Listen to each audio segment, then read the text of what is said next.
ভাগ্য আর কর্ম, এই দুই এমন শব্দ যাকে ঘিরে সমগ্র সংসার। কেউ বলে আমার ভাগ্যে এটা ছিল না, যা পেলে আমার জীবন অন্যরকম হতো। কেউ বলে আমার গত জন্মের কর্ম নিশ্চয়ই এমন ছিল, যে কারণে এই জন্মে এরকম ভাগ্য পেয়েছি আমি।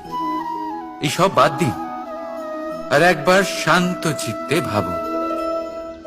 আপনি বুঝতে পারবেন যে ভাগ্য আর কর্ম এই দুই এই জন্মের।